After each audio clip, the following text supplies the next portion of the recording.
कब तुम हद में विश्राम करोगे? या कि तुम्हें श्रम ही करते रहना है, या कि तुम्हें घर बनाने और मिटाने, या कि तुम्हें रेत के घर ही बनाने में रस है, या कि तुम्हें ताश के घर बनाने में रस है। तुम कब तक ये कागज की नावें तैराते रहोगे और डुबाते रहोगे? जागो। शून्य में ही पहुंचकर आदमी अपने घर आता, और उस घर को बनाने की जरूरत नहीं है, वो घर बना ही हुआ है, वो तुम्हारे भीतर मौजूद है। एक क्षण को तुमने उसे खोया नहीं। जरा दृष्टि बदले तो तुम अपने शून्य घर को पालो, उस परम घर को पालो जिसको कोई निर्वाण कहता, कोई मोक्ष कहता, कोई ब्रह्म कहता। वो सब नाम के भेद हैं, मगर वो घर शून्य का है। समझ कर जाओगे तो अच्छा होगा। कल रात एक युवक आया जर्मनी से, वो बहुत डरा हुआ है। 17 साल की उम्र में अनायास उसे शून्य का अनुभव हो गया। अनायास तो कुछ होता नहीं, पिछले जन्मों की कमाई होगी। जन्मों जन्मों में इस शून्य को खोजा होगा, बात पूरी नहीं हो पाई होगी, अटकी रह गई होगी, बीच पड़ गया होगा। इस जीवन में फसल आई तो इस जीवन में तो बिल्कुल अनायास हुई। 17 साल के युवक को घट जाए शून्य आकस्मिक, तो घबराहट तो हो ही जाएगी। न खोजते थे, न आकांक्षा थी, अचानक घट गया तो इतना घबरा गया है। उसकी बात करते हुए भी हाथ पैर उसके कप रहे थे, उसकी बात करते हुए सिर उसका घूमने लगा, होश जाने लगा, उसकी बात करते करते उसकी आंख बंद होने लगी। वो घबरा गया है, वो चाहता नहीं कि फिर कभी वैसा हो जाए। अब एक अपूर्व घटना थी, लेकिन एक घबराहट आ गई। अब घबराहट आ गई तो वो ध्यान करने में डरता, अब वो संन्यास लेने में डर रहा था, क्योंकि उसे लग रहा है एक दफा शून्य की छोटी सी झलक उसको मिली है, वो इतनी घबरा गई, और यहां तो सारी शून्य की ही बात हो रही।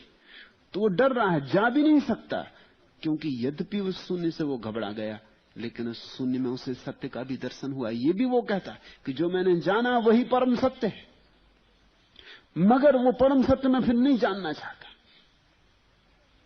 कोई अर्थ नहीं है जीवन में, फिर महत्वाकांक्षा में कोई सार नहीं, फिर ये करने और वह करने में कोई प्रयोजन नहीं, शून्य ही सब कुछ है। तो वो घबरा भी गया है, रस भी आया, घबरा भी गया। व्याख्या भी उसने बड़ी डर के कर ली। कल उसकी तरफ देखते हुए मुझे दिखाई पड़ना शुरू हुआ कि जरूर वो कभी किसी अतीत जन्म में किसी बौद्ध परंपरा का हिस्सा रहा होगा। बौद्धों ने शून्य को बड़ा बल दिया है। अब व्याख्या की बात है, पश्चिम में शून्य की कोई चर्चा ही नहीं करता। ईसाईयत शून्य से बहुत डरती, इस्लाम भी डरता है। पश्चिम में पैदा हुआ, ईसाईयत के ख्याल उसके मन में रहे होंगे, और जब उसने ये शून्य देखा तो बहुत घबरा गया। अगर पूरब में पैदा हुआ होता, अगर बुद्ध की हवा उसके आसपास रही होती, तो उसके पास दूसरी व्याख्या होती। शून्य देखता तो नाच उठता, मगन हो जाता।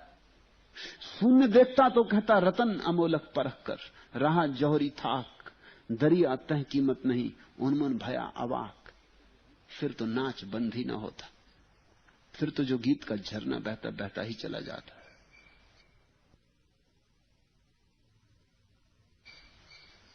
लेकिन चूक गया, व्याख्या ने अड़चन डाल दी, व्याख्या ने डरवा दिया। पश्चिम में तो लोग समझते हैं शून्य होने का मतलब शैतान। शून्य यानी शैतान से पर्यायवाची है। शून्य का अर्थ ही नहीं समझे। शून्य का अर्थ ही समझते हैं नकारात्मक, कुछ भी नहीं। शून्य है सब कुछ, शून्य है ब्रह्म भाव, शून्य ना कुछ नहीं है। लेकिन उस युवक का डर मैं समझता हूं, उसको किसी तरह फुसला के सन्यासी बना लिया है।